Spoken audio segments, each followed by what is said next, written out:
yaduteye iteka, yabivuze mu buryo buryoshye pe, kandi nanjye nabikuruye numva ni ubuntu tuba tugiriwe, ntabwo biba bisanzwe, nta nubwo bikwiye kuba rutine ngo twumve ko ari akamenyero, ahubwo dukwiye guhora twumva yuko ari bishya imbere y'Imana. Yesu ashimwe. Rero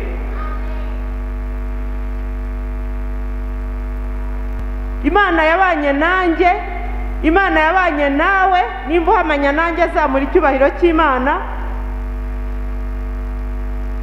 Hari umuntu wumva afite ikintu yavuga ngo ndashima Imana yuko yakoze iki kintu muri iki cyumweru gitambutse? Namuha mikoro ku minota yanjye mfite 20 nkamuhaho 2. Haleluya! Ninde muntu wumva yasimbuka akavuga ngo ndashima Imana ko hari icyo yakoze muri iki cyumweru gitambutse? Ngwino.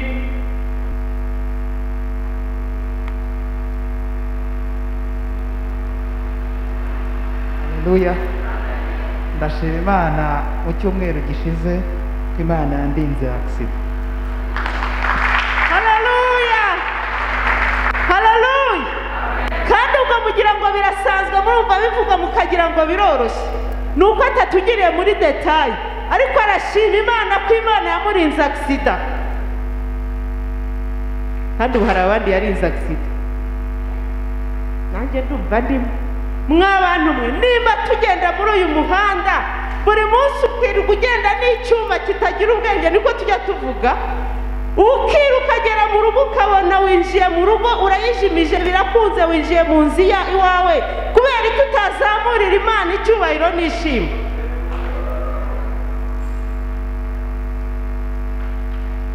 Kugenda mu muhanda ukabona urambukiranye ukavuga ngo narindi muri zebra crossing, ngo narindi mu burenganzira bwanjye. Wapi! Nuko wari uri mu burinzi bw'Imana isumba byose. Hari aho zijya zikubitira aho ngaho. Shimiye Imana ko wandinze. Ngiba yaturwaniriye urugamba twebwe tutabasha kwirwanirira, turayishimye cyane. Haleluya! Ndumva gutangiza inyigisho zanjye n'isengesho ry'ishimwe. Mu mutima wanjye ndumva, sinzi impamvu numva harimo gushima Imana, ariko ndumva mureke dufatanye dushima Imana. Ugira icyo ukurura, nushaka ukurura icyabaye mu myaka 5 ishize, nimba ukibuka nk'icyo Imana yagukoreye ukavuga ngo igihe cyose nkibutse nshima Imana, ukumva n'icyo uheruka kumva ari cyo Imana yakoze, numfashe tuzamura isengesho ry'ishimwe rivuga ngo turagushimye Uwiteka Imana yacu yuko wabikoze.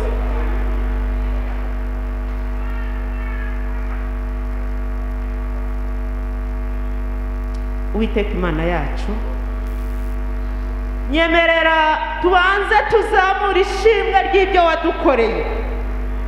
Nyemerera tubanze dusubize amaso inyuma, twibuke ibyo watukoreye mu gihe cyose gitambutse. Reka umwana uri aha yibuke ibyo wamukoreye, umubyeyi we yibuke ibyo wamukoreye, umusore n'inkumi bari aha bibuke ibyo wabakoreye, umugabo n'umugore bari aha twibuke ibyo Uwiteka yadukoreye, umusaza n'umukecuru uri aha niwibuke ibyo Uwiteka yagukoreye. Turagushima ko wabidukoreye Mana. Wadukijije indwara mu bihe bitandukanye, waturinze agisida mu buryo butandukanye, waturinze inkoni z'abadayimoni mu buryo butandukanye, wakubise hasi byari byahagurukiye kuturwanya mu buryo butandukanye, waduhaye inyungu zidasanzwe. Turagushimye wa Mana we, waturinze inkubi z'imiyaga, waturinze ko ibyacu biribwa n'imungu. Turagushimye Uwiteka Imana yacu. Twabyutse biremera, turavuga biremera, turaza biremera. Ni ukuri niwakira ishimwe itorero ryo kukakira tuguhereje. Haleluya! Hari ibyo twibuka tuvuze, hari n'ibyo tutavuze, ariko kubw'ibyo byose tukuzamuriye amaboko y'ishimwe. Ishimwe ni iryawe Mana, turagushimye. Haleluya. None n'iteka ryose. Amen.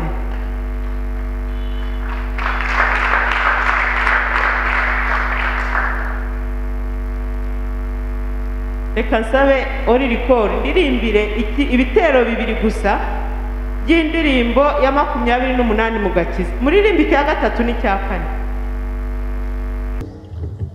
Imana ibaha umugisha. Nukuri ijuru ni igihugu cyacu, tuzakigeramo, kandi ngo nitugeramo umukiza azabigenza ati, umukiza azabigenza ati, azaduhanagura amarira yacu yose.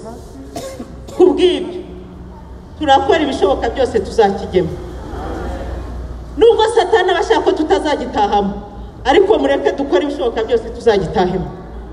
Ibi byose hari igihe bizagira iherezo, ariko ngo nitugerayo, haleluya, ngo nitugerayo uyu Satani wirirwa tubyinagira hejuru, wirirwa twirataho, ntabwo tuzongera kumubona ukundi. Tuzamuribatira munsi y'ibirenge byacu. Haleluya. Ijuru ni igihugu cyacu. Bwira Satani uko wagenza kose ngomba kuzagitahamo. Uko urugamba rwaba rumeze kose tugomba kugitahamo. Tugomba kugitahamo. Ariko ubundi ugira ngo hari uwambikwa amapeta atarwanye. Buriya hari umuntu ushobora kuza akavuga ngo we musirikare ukwiye kukwambika amapeti gusa ndakuzamuye. Uwabaye ikigwari nta nubwo bamwambika amapeti, ahubwo baramukorera demotion. Urugamba tuba turimo ni ukugira ngo nitugera mu ijuru tuzambikwe inyenyeri nyinshi. Haleluya. Menya ngo urugamba ndimo nyuramo uyu munsi wa none ni ukugira ngo ningera muri cya gihugu cyitwa ijuru. Haleluya. Ariko ujye ugikurura. Hari indirimbo njya nkunda cyane mu rugo buri gihe nimugoroba iyo tugiye gusenga, ari igihe mba nabashajije nkabwira ngo nibayishyiremo banayisubizemo. Niyi harya nkunda kumva amakuru y'umurwa.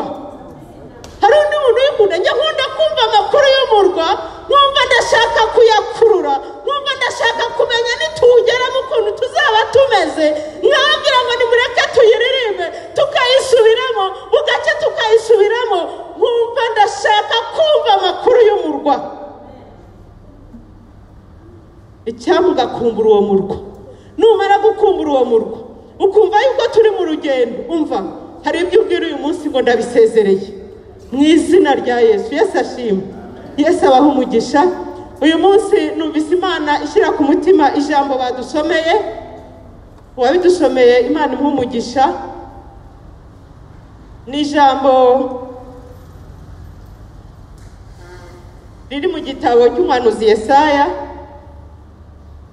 igice cya 59 umurongo wa mbere. Munyemerere subiremo imirongo mikeya y'icyo gice. Kubashyitsi mu mbabare nibagiwe kwivuga. Nitwa Dorosera Mukashyaka. Ndi umubyeyi Imana yakijije, atari uko ntagikora ibyaha, ariko kuko ndi mu rugendo rujya mu gihugu cy'ijuru. Uko bwije uko bukeye mba ndasana n'ibyaha, ariko sinzemera ko bindasa ngo bindyamishe, kuko dufite umurengezi. Sengera hano rero ku Kacyiru muri Anglican Church, n'iryo torero ryanjye. Uyu munsi Imana yanteye iteka, ariko bakugize ijambo riryoshye cyane ry'uko Imana yaduteye iteka. Ndikumva hari ukuntu yanteye iteka, numva hari ukuntu inzamuye intera iteka. Haleluya. Yesu ashimwe cyane.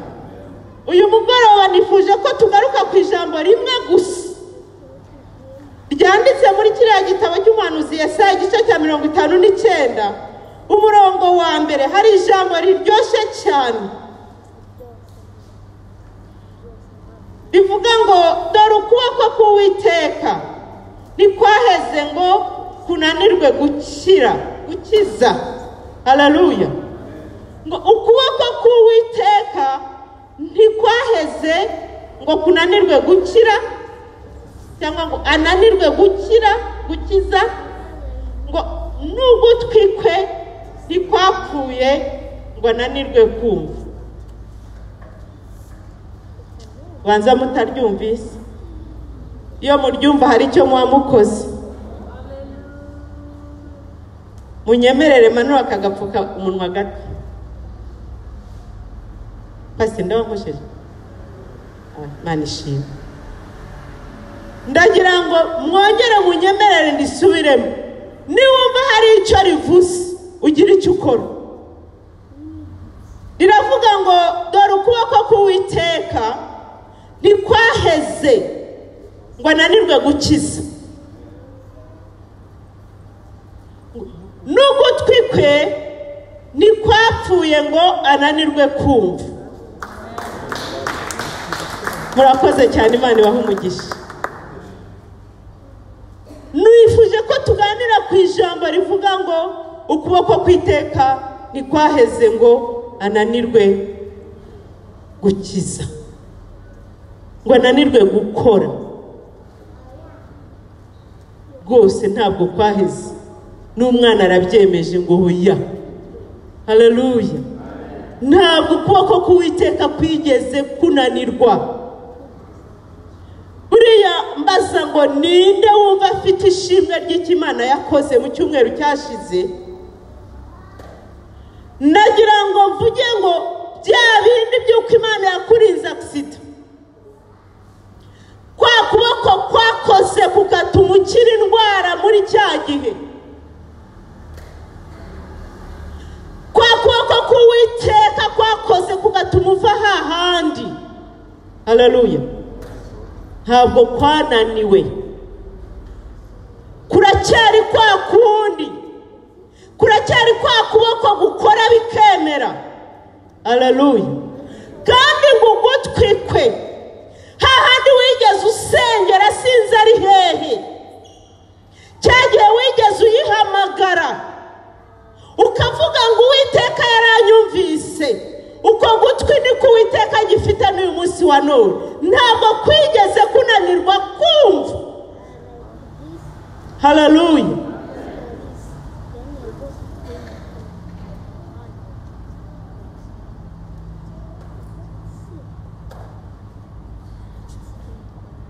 Yesu ashimwe. Ya Mana wagendanye nayo, ya Mana wavuganye nayo, ya Mana wahamagaye cya gihe ubona nta wundi muntu ufite wo guhamagara, ntabwo yigeze ihinduka ngo yitwa ntihemuka. Kandi ni Imana ihoraho, ni Imana yigeze yitamurira avuga ngo ndiho, ngo kandi ndi Uwiteka. Niyivuga uyu munsi mu kanwa k'umuhanuzi wayo Yesaya abwira ubwoko bw'Isirayeli, hariya yari yatumwe ku bwoko bw'Isirayeli. Ni muri ya myaka bari bamaze kuva mu bunyage basubiye mu gihugu cy'iwabo. Bageze muri kiriya gihugu ngo barahageze bahura n'ubuzima butoroshye. Barahageze batangira guhura n'ubukene kuko igihugu cyari cyarasenyutse. Batangira guhura n'intambara zinyuranye, ndetse bamwe ngo batangira gusubira mu bigirwamana, basubira mu byaha binyuranye, barongera bariyanduza, batangira kwibagirwa Imana yabo, ngo batangira no kwivangavanga n'amahanga. Mu gice kibanza cya 58 yari imaze kubabwira mu by'ukuri ngo kwiyiriza ubusuku, ariko ngo idini itunganye iyo ariyo, kuko bagiyeho basigara bahagaze ku migenzo y'idini gusa, basigara bameze nka babandi barimo bitonganya ngo ariko kuki akijije umuntu ku isabato, ngo bishoboka bite yuko akiza umuntu ku isabato? Niko barimo bitonganya hariya Yesu cyagiye batubwiraga ngo akijije umuntu wari urwaye urushwima. arabacaranye ngavuze ko amategeko yemera ibi n'ibi ngo harya mwebwe inka yanyu iguye mwiriba mwabigenza gute ngo baramureba bavuze icyo bavuga ati gendere ndagukijije atangije nabarabo uzavi hari komantere imwe yavuze ngo baramwo uzavize ngo baramwitegereje arimo akiza wa muntu nawe arangije arabitegereza ukuntu binjira mu birori ngo arabwira ati di ibyiza nuko wajya utegereza hariya bakaza kuguhamagara bari basigaye bahagarariye ku migenzo gusa y'idini ryabo basubira mu byaha basubira gukora ibyangwa n'Uwiteka Imana yagurutse umuhanuzi Yesaya iramubwira iti genda umbwirire ubwoko bwanjye gutya ngo dore ukuboko k'Uwiteka ntikwaheze ngo ananirwe gukiza ngo kandi ugutwi kwe ntikwapfuye ngo ananirwe kumva ariko mureke dusome umurongo ukurikiyeho umurongo ukurikiyeho uravuga ngo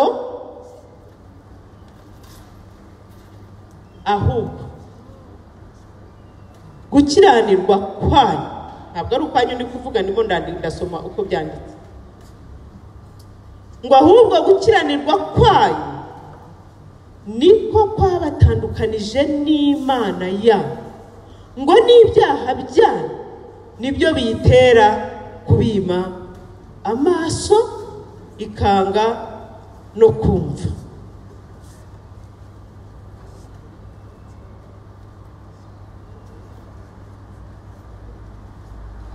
Imana yamye idahinduka irabwira ati ya Mana mwatakiye muri mu bunyage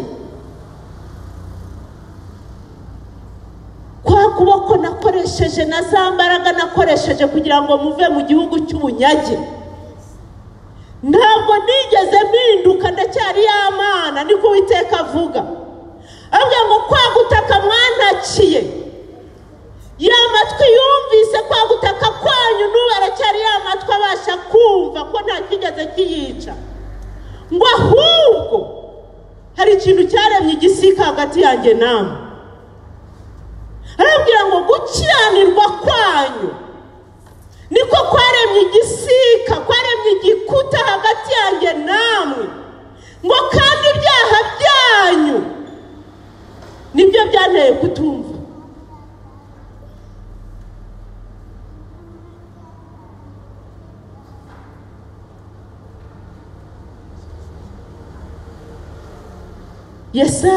umuhanuzi Yesaya yahise abereka ibyaha binyuranye bari barimo muri icyo gihe agenda bimwe abishushanyisha amayimaje cyangwa se akoresha ishusho mvugo nimba ari imvugo shusho sinzi niba ntabicuritse rikomeye ariko ashaka kubereka iki ashaka kubereka ko muri bo harimo ubugome bukabije arababwira ngo ibiganza byabo ngo biri kuvusha amaraso arabwira ngo muri bo harimo uburiganya ngo muri bo harimo uburyarya harimo ibintu bigaragara ngo nk'ishira ngo ururimi rwabo ruvuga ibintu bibi cyane ngo bya bindi bimeze nk'ibihwehwe ibihwehwe nibajije ibyo ari byo ariko iyo uvuze urebye mu zindi ndimi usanga ari nk'ibintu by'ibitutsi amagambo mabi abishye adafite umumaro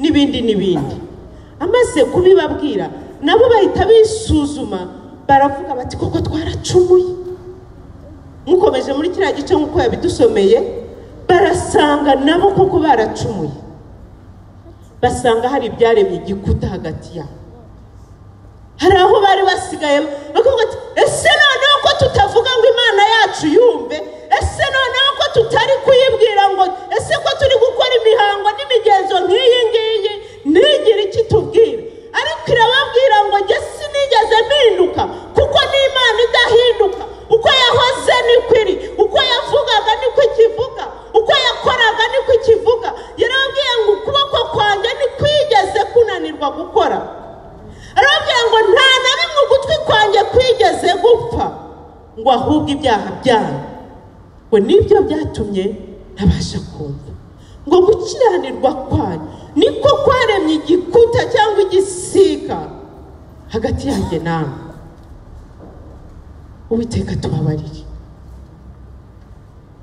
Ibi byabwirwaga Abisirayeli mu myaka 500 na mbere y'ivuka rya Yesu. Ariko nagerageje kubikurura uyu munsi wa none, ndavuga ngo ese twebwe hagati yacu n'Imana communication imeze gute? Ni nta bikuta bijya bibamo.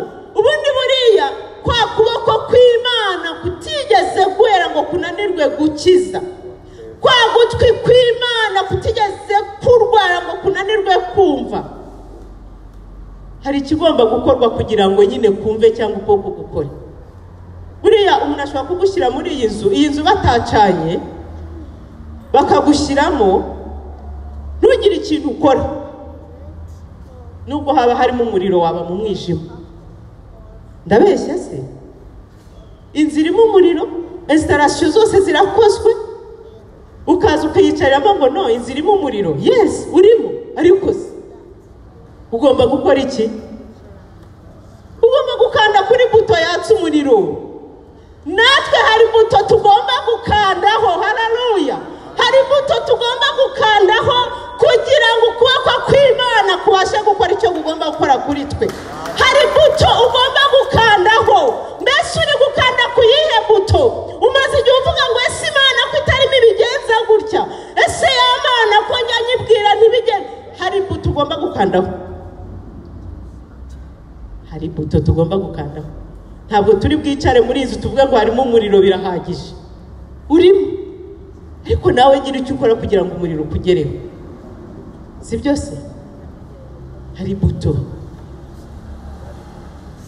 irababwira ngo ibyaha byanyu no gukiranirwa kwa.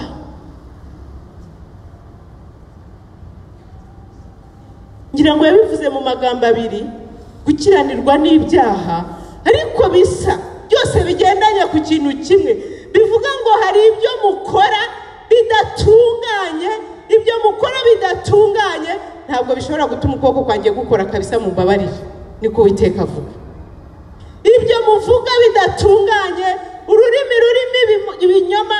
Yarababwiye ngo murangwa n'imanza zitabera, ngo muri bo harimo corruption cyangwa se uburiganya butandukanye n'ibindi.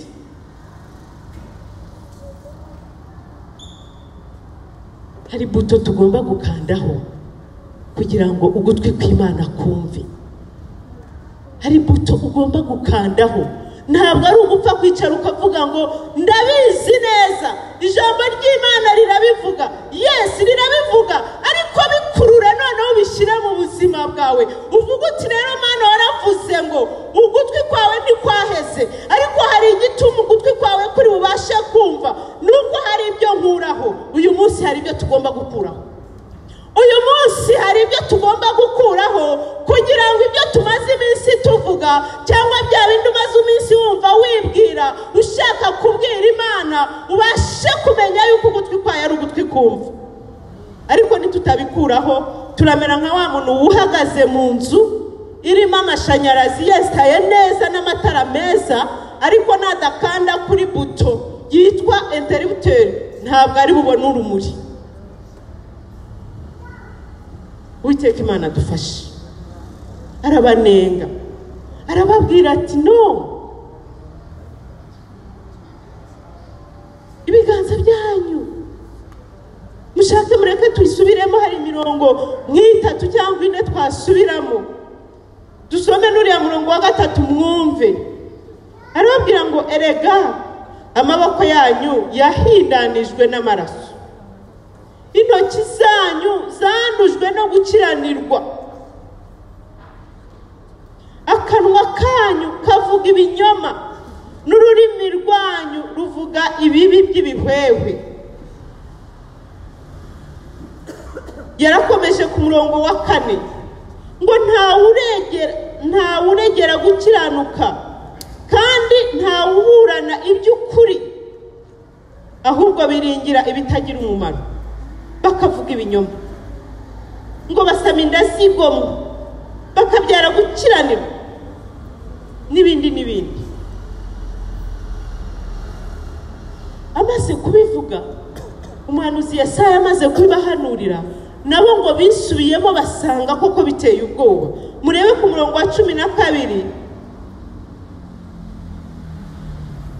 baravuga ngo erega ibicumuro byacu bibaye byinshi imbere yawe, ngo kandi ibyaha byacu ari byo bidushinja. Nabo barareba baravuga bati birakaze kweri.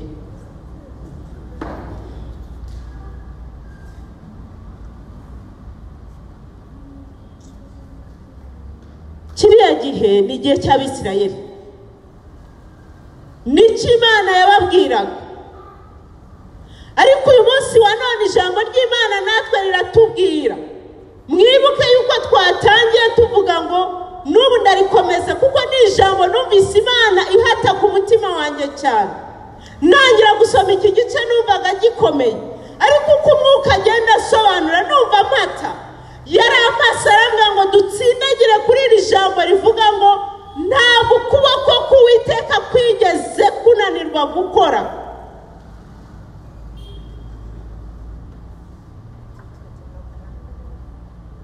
Ndetse ngo nta nubwo ugutwi kwabo kwigeze kunanirwa kumva. Ahubwo dukureho ibiri ibisika hagati yacu n'Imana, dukureho ibiri ibisika bituma hari impamvu ukuboko k'Uwiteka kutarimo gukora icyo ushaka gukora. Ni wowe uzi igisika ugomba guhirika uyu munsi, ni wowe uzi igikuta. Abisirayeli hari ibyo babwiwe kubera bari barimo, kubera uko bari barimo babaho, kubera ibyo bakoraga. Nta nubwo ibyaha by'Abisirayeli ari byo turimo tureba uyu munsi. Mureke twirebeho nk'abanyakacyiru, kandi noneho twebwe twaje mu nzu y'Imana uyu mugoroba. Ndagira ngo ugire icyo ukora nanjye ngire icyo nkora, kugira ngo kuriya kuboko gukomeye k'Uwiteka gukore, kugira ngo kuriya gutwi kwe kubashe kumva, kwe kumva ibinyoma, kwe kumva amagambo y'ibihwehwe muri twe, ahubwo hari amagambo kugomba kumva turuka mu kanwa kacu. Uwiteka Imana dufashe kandi adushoboze, nitube turimo tugawa nk'uko yababwiye. Yaramaze kubabwira idini nyayo icyo abifuzaho, arababwira ati ntabwo kwiyiruza ubusa kwanyu. Nicyo yababwiye mu gice cya 58 ngo ntabwo ari uko kugira ngo mwicishe abagaragu banyu inzara, ntabwo ari uko kugira ngo mwinezeze. Ababwira ibyo bashakaho kuko yari arimo abireba ntabibone, akabona bahagaze ku migenzo y'idini gusa. Umushumba yavuze ijambo ryavuga ngo ibi dukora ntabwo bikwiye kuba ntabwo ari imigenzo y'idini, ntabwo ari rutine, ntabwo ari ukuvuga ngo Abangirikani iyo bagezemo babigenza gutya babigenza gutya. Umwuka yanategetse hari ibyo twahindura. Umwuka yavuze ngo uyu munsi murabikora gutya twabikora gutyo, kuko ntabwo icyo duhagazeho ari imigenzo y'idini. Icyo duhagazeho ni agakiza, tukavuga ngo turi abagenzi bajya mu gihugu cy'ijuru. Ngo ese ndi mu bagenzi bemewe?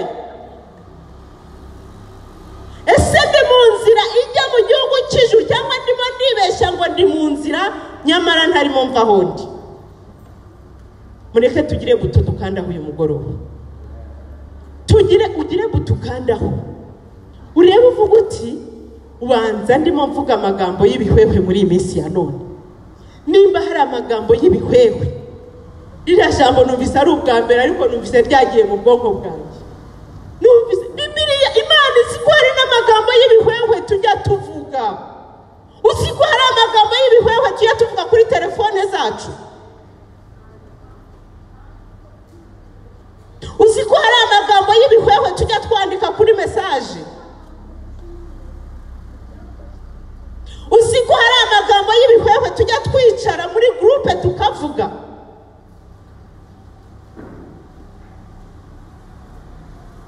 Ibyo ngibyo biri kubuza Imana gukora, kandi ukuboko kwawe kutaraheze gukora.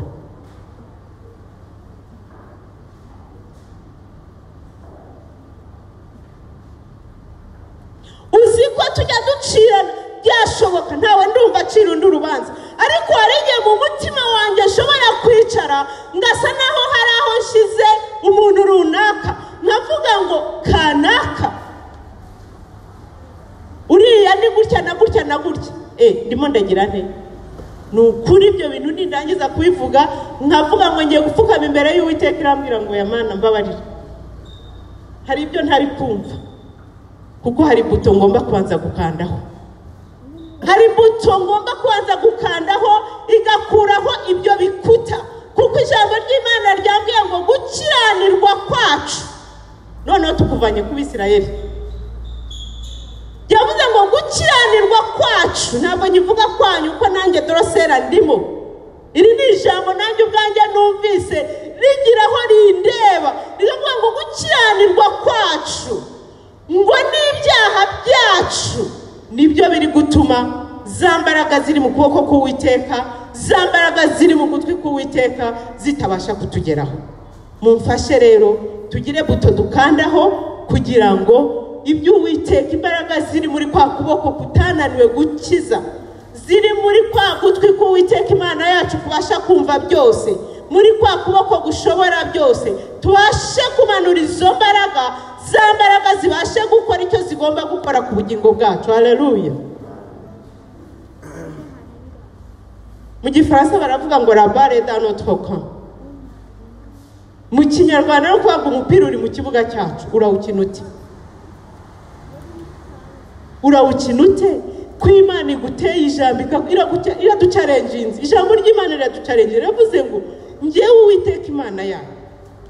Imana yabanye namwe mu myaka yatambutse. Imana yagendanye nawe mu bihe bitandukanye. Ndabeshya simwabimbwiye. Nanjye niko byagenze. Imana yakurinze mu buryo weho uzi n'utazi. Bwa bundi ijambo ry'Imana yatubwira ngo igitanga ingabo nyinshi cyane zigapfa ku bwacu. Iyo yakoze ibyo. Iyo yakoze ibyo bya bindi. N'uyu munsi wa none ni Imana idahinduka. Ntabwo igira indimi ebyiri muri yo. Nta n'ikindi kintu gifite ubushobozi nk'ubwayo. Perezida wa korali yavuze ngo izindi zitwa Imana, ibindi ni ibigirwamana, ni Imana na intoya cyangwa emunoya. Ariko ni Imana ihambaye. Haleluya. Iyo ngiyo niyo irimo itubwira ngo nagira usomera Imigani 15 umurongo wa 8 wa 29. Umuntu ufite Bibiliya hafi Imigani igice cya 15 asoma umurongo wa 8 n'uwa 29. Ninde wahageze? Imigani 15 umurongo 2 gusa asoma uwa 8 narangiza simbuka asoma umurongo wa 29. Ninde mpaye mikoro?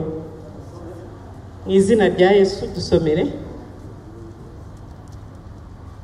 15 umurongo wa 8. Igitambo cy'umunyabyaha ni kizira ku Uwiteka, ariko gusenga k'umukiranutsi kuramunezeza. Uretse gato ngo igitambo cy'umunyabyaha ni kizira ku Uwiteka, ngo ariko gusenga k'umukiranutsi, gusenga kwabanje gukuraho ibyaha, gusenga kwabanje gukuraho ibikuta, kwabanje gukuraho ugakuraho ibikuta, ugakuraho ibikuta, nguko kunezeza.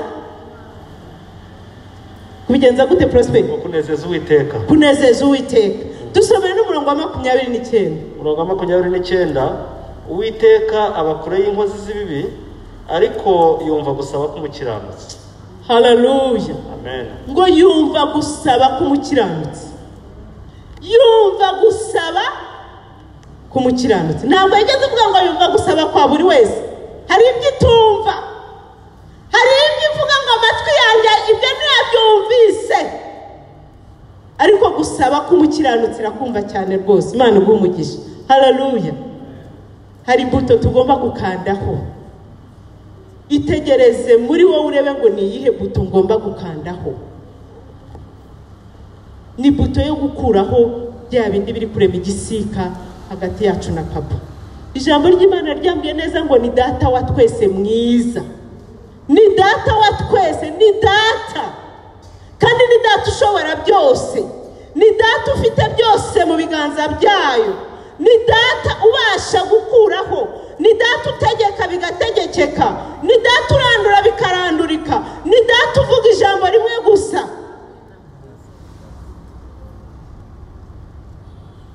Ariko hari buto tugomba gukandaho. Ndagira ngo uyu mugoroba urebe buto irimo ibuza ukuboko k'Uwiteka gukora ibyo kugomba gukora mu ruhande rwawe. Urebe ikirimo kibuza ugutwi k'Uwiteka kumva. Kandi ubundi yaratubwiye ngo ukuboko kwanjye ntikwaheze ngo kunanirwe gukiza. Ijambo ry'Imana ryongera tubwira ngo n'ugutwi kwanjye ntikwaheze, ntikwapfuye ngo kunanirwe kumva. Ngo ariko iyo ariko ndagira ngo yisuzumane ubwenge. Uwiteka Imana agira icyo agukoraho, uvuge ngo ariko ni iki kiri gutuma kwa gutwi kutigeze gupfa uyu mugoroba kutari kumva. Icyo umwuka kwereka nimbara ari bimwe muri biriya, nimbara n'ibindi uvuga ngo ibi ntabwo binezeza Uwiteka, imigendere yanjye ntinezeza Uwiteka, imivugire yanjye ntinezeza Uwiteka, imirimo nkora ntabwo inezeza Uwiteka. Ahari muri jye harimo ubugome, ahari muri jye harimo uburangare, ahari muri jye harimo ubunebwe, ahari muri jye harimo ibiki n'ibiki. Ibyo ngibyo umugoroba aba ari byo ukanda kuri iyo buto, uvuge ngo ndahanagura, uvuge ngo ndakuraho ibi byaho Uwiteka ari kumbwira gukuraho. Hanyuma numara kubikuraho urabureba buto irabiba automatique iracana. Reka dusoreze ku ijambo rimwe, ngira ngo amasaha aragiye, ariko icyo Imana yari yashyize ku mutima wanjye mu by'ukuri cyari icyo. Ariko reka dusome ijambo rimwe. Abisirayeli Imana iri misozi cyangwa se yenda kurangiza yarababwiye, kuko ngo bari habuze umuntu n'umwe wakitavininga wahaba. Nibwo yabahishuriye ko hagomba kuzaboneka uwo kubitangira, ari we Yesu Kristo, ari we mutambyi iteka ryose. Reka rero mbabwire, Paulo yahaguye Abafilipi, Abefeso, ababwira ikintu nkunda cyane mu gice cya 6. Nimushaka nimwirirwe muhajya wenda nahabasomera kuko ni ijambo mumenyereye cyane, ariko ndasomamo 20 gusa. Mu gice cya 6 cy'urwandiko Paulo yandikiye Abefeso, igice cya 6 umurongo wa 14, ndasoma umurongo wa 14 n'uwa 17 gusa. Ubundi n'amagambo areba intwaro dukwiye gutwara bene data. Hari intwaro dukwiye hari uburyo dukwiye kugenda dusa. Kuko ibi ni ibihe bigeze aho umuntu agomba guharanira gusa nka Yesu. Ariko hano badushushanyirije intwaro umuntu akwiye kuba zambaye. Ngira ngo hari ku ma social platforms hari ahantu byagiye bihita cyane bakwereka wa muntu wambaye intwaro zose z'umwuka. Ariko reka mvuge kuri 2 gusa cyangwa 3. Mu gice ku murongo wa 14 aravuga ngo muhagarare mushikamye mukenyeye ukuri. Mureke twitoze kuba abanyakuri, mureke twitoze gukanda kuri buto yitwa ukuri. Yesu ashimwe. Uzi ko umuntu aguhamagara akakubaza ngo ngiye gusubiramo ubanza urugero natanze ubushize, ngo ese waza muri repetition abaririmbyi mumbabarire, ntabwo ari mwebwe mwenyine. Ngo yangu urumva ngo uyu munsi ngo byagenze gutya na gutya, ngo si ndi buboneke, ngo si impari, kandi yenda ubizi neza yuko wakabaye ubonetse cyangwa se nuna. Okay, ese mvugishije ukuri cyangwa ndabeshya? Ututuntu mana yanjye, ututuntu umuntu utarakabeshyeraho nambwiye ngiye Imana imbabarire. Umuntu utarakabeshyeraho nahita mugurira nka bombo yayindi gura senkana. Ututuntu turadukinisha ukagira ngo ukagira ngo ntibikomeye, ariko Imana irabyandika. Ibyo tubeshyeraho hano hari umunsi bizaza hari ari tutabyihana. Ubushize nababwiye wavuze ngo agiye ngo arimo arajyayo, undi ngo arimo arajyayo, umusaza ati mumbabare mumbwire, ngiye nagiye muri modoka ajya mu Bugesera, none umwe aravuze ngo arimo arajya i Muhanga, undi aravuze ngo arimo arajya Musanze. Shofe tubwira aho ujya. Utu tuntu Imana itwigishe kudukiranukamo. Nujya ubona ugiye kubeshya ujye ureka kwirirwa uyifata, ubundi uyifatira icyo ugiye kubeshya wakicecekeye ko tuyifiteho control. Hano rero avuga ngo mukenyeye ukuri, mwambaye gukiranuka nk'icyuma gikingira igituza. Twambare gukiranuka mu gato no mu kanini. Ku murongo wa 17 bavuga ngo mwakira agakiza k'ab'ingofero kandi mutware inkota y'umwuka ariyo jambo ry'Imana. Mwakira agakiza k'ab'ingofero, mureke duharanire kwa utureba avuga ati sikuriya muntu ari umurokore, uzi ko yakiriye Yesu nk'umwami n'umukiza, akureba yumvise uko uvuga, arebye uko ugenda, ahita abona ati yambaye agakiza katurengere, kaduprotectinge. Buryo utwikiriye umutwe abatwikiriye ikintu gikomeye. Hanyuma ijambo ry'Imana itubera inkota ityaye tubasha kurwanisha.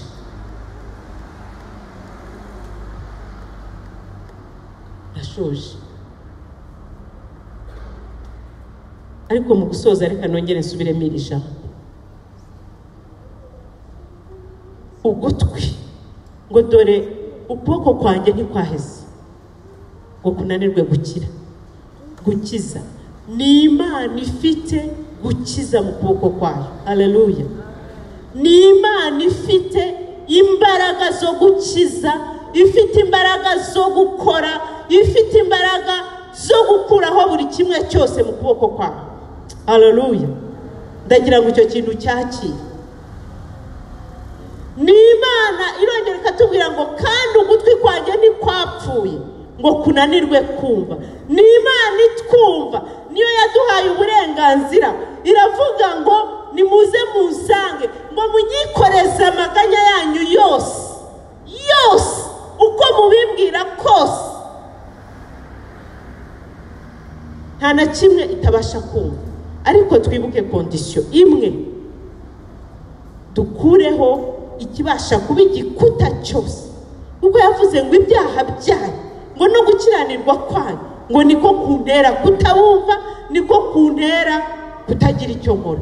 Ndagira ngo rero ibyo bintu byatubuza imbaraga zikomeye z'Imana isumba byose, uyu mugoroba munyemerere tubikureho mu izina rya Yesu.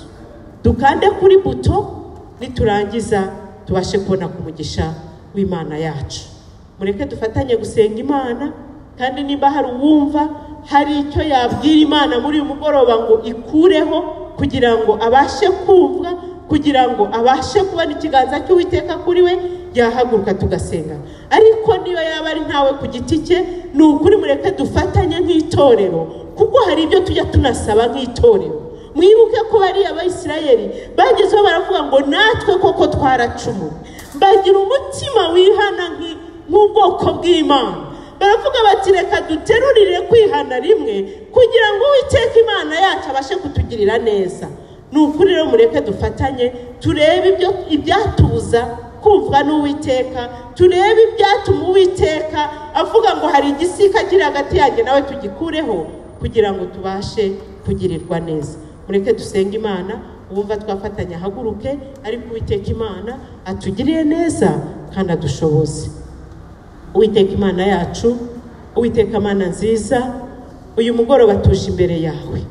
Turagushimira kuri Imana Data, turagushimira kuri Imana yaduhaye ubutware bukomeye. Turagushimira ko ujya utwemera kuza imbere yawe, kuko waravuze ngo mwese abarushye n'abaremerewe. Natwe uyu mugoroba twaje mu nzu yawe, twazanye ishimwe mu nzu yawe, twaje kukubwira ibiri ku mitima yacu mu nzu yawe. Uwiteka Imana yacu, turagushimira yuko watubonye kandi ukatunezerera. Nimba hari icyo wabona kiri gisika hagati yacu nawe muri uyu mugoroba, duciye bugufi imbere yawe. Icyo ubona cyabasha gutuma tutumvwa, icyo ubona cyabasha gutuma ukuboko kwawe kutarambuka kudukorera, mu izina ryera rya Yesu Kristo turagikuzaho imbaraga z'Imana isumba byose.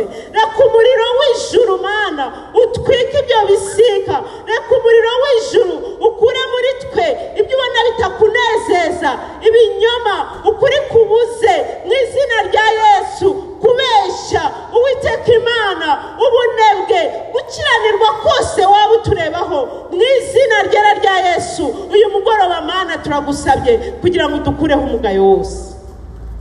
Nubane natwe Mana, wongere udusukeho amavuta yawe, wongere utugarukeho, wongere ugaruke ku itorero ryawe, wongere ugaruke ku bana bawe, wongere ugaruke ku bakozi bawe, wongere ugaruke ku babyeyi, wongere ugaruke ku baririmbyi, wongere ugaruke ku bapapa, wongere ugaruke nyakubahwa Imana. Nukureho icyatubuza kumvwa nawe, nukureho icyatubuza kubona ikiganza cyawe kuri twe nyakubahwa Imana. Urakoze Mana yacu, kandi tuzi neza kutwumva. Nukuri nukomeze udutunganye, icyo twifuza no kuzagera mu ijuru ryawe amahoro. Urakoze kutwumvise kandi urakoze kubigenje neza, tubisabye twizeye mu izina ryera rya Yesu. Amen.